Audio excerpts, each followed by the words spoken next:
For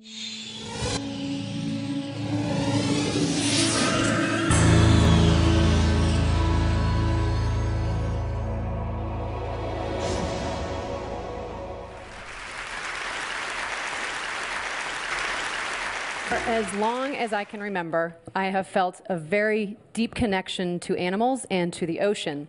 And at this age, my personal idol was Flipper the dolphin. And when I first learned about endangered species, I was truly distressed to know that every day animals were being wiped off the face of this earth forever. And I wanted to do something to help, but I always wondered, what could one person possibly do to make a difference? And it would be 30 years, but I would eventually get the answer to that question. When these heartbreaking images of oiled birds finally began to emerge from the Gulf of Mexico last year during the horrific BP oil spill, a German biologist by the name of Sylvia Gauss was quoted as saying, "We should just euthanize all oiled birds because studies have shown that fewer than 1% of them survive after being released." And I could not disagree more. And in addition, I believe that every oiled animal deserves a second chance at life. And I want to tell you why I feel so strongly about this. On June 23, 2000, a ship named the Treasure sank off the coast of Cape Town, South Africa, spilling 1,300 tons of fuel, which polluted the habitat of nearly half the entire world population of African penguins.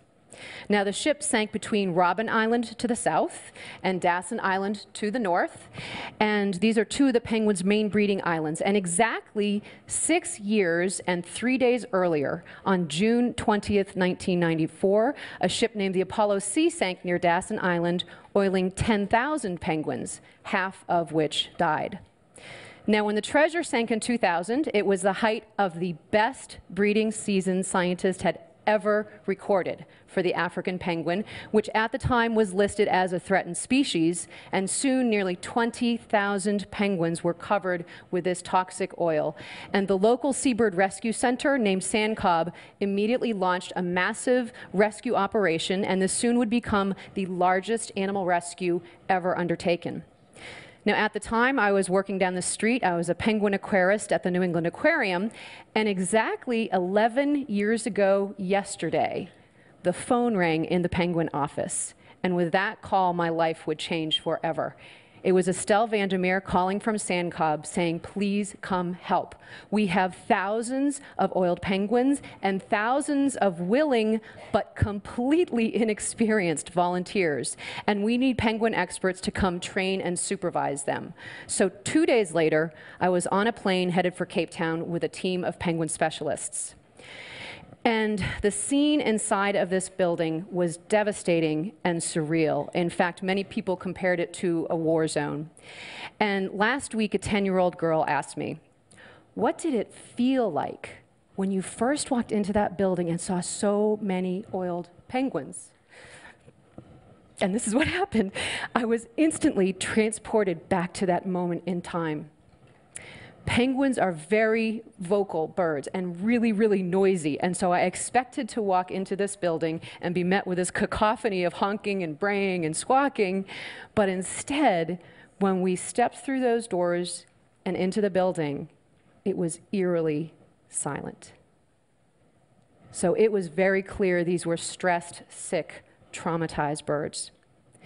The other thing that was so striking was the sheer number of volunteers. Up to 1,000 people a day came to the rescue center, and eventually, over the course of this rescue, more than 12,500 volunteers came from all over the world to Cape Town to help save these birds. And the amazing thing was that not one of them had to be there. Yet they were. So for the few of us that were there in a professional capacity, this extraordinary volunteer response to this animal crisis was profoundly moving and awe-inspiring. So the day after we arrived, 2 of us from the aquarium were put in charge of room 2, and room 2 had more than 4,000 oiled penguins in it. Now, mind you, 3 days earlier, we had 60 penguins under our care.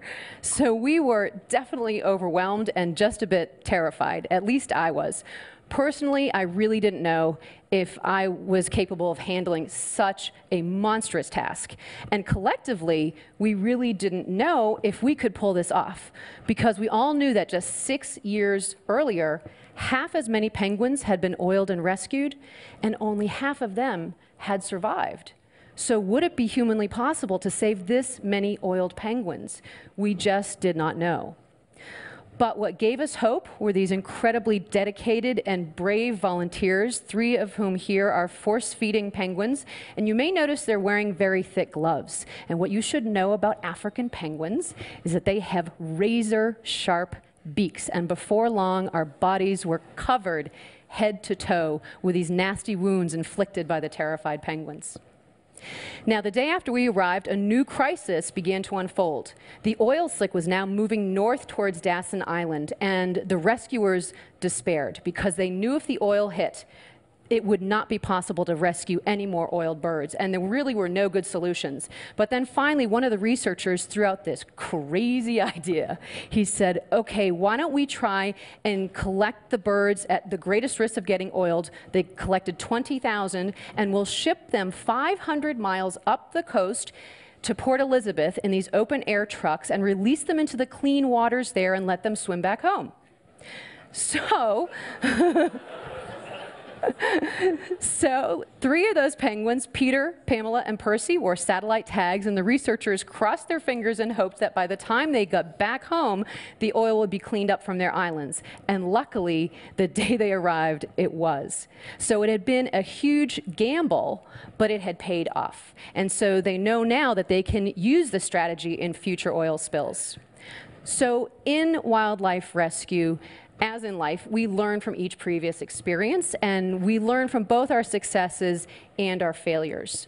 And the main thing learned during the Apollo C rescue in '94 was that most of those penguins had died due to the unwitting use of poorly ventilated transport boxes and trucks, because they just had not been prepared to deal with so many oiled penguins at once.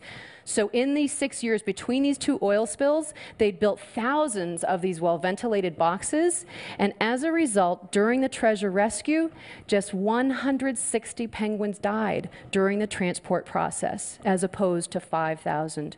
So this alone was a huge victory. Something else learned during the Apollo rescue was how to train the penguins to take fish freely from their hands using these training boxes, and we used this technique again during the treasure rescue. But an interesting thing was noted during the training process. The first penguins to make that transition to free feeding were the ones that had a metal band on their wing from the Apollo C spill 6 years earlier. So penguins learn from previous experience too.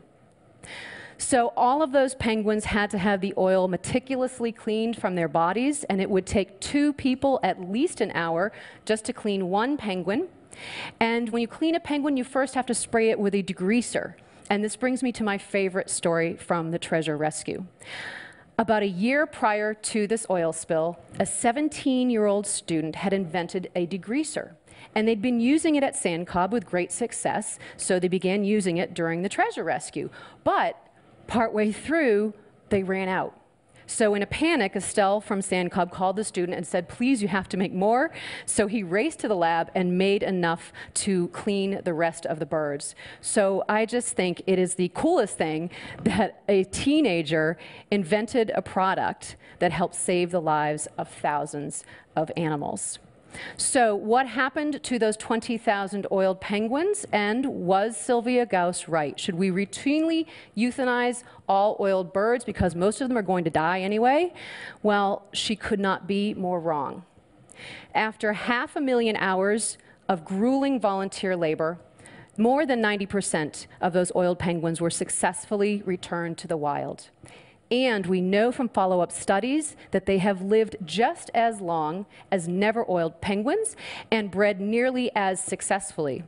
And in addition, about 3,000 penguin chicks were rescued and hand-raised. And again, we know from long-term monitoring that more of these hand-raised chicks survive to adulthood and breeding age than do parent-raised chicks. So armed with this knowledge, Sandcob has a chick bolstering project, and every year they rescue and raise abandoned chicks, and they have a very impressive 80% success rate. And this is critically important because 1 year ago, the African penguin was declared endangered.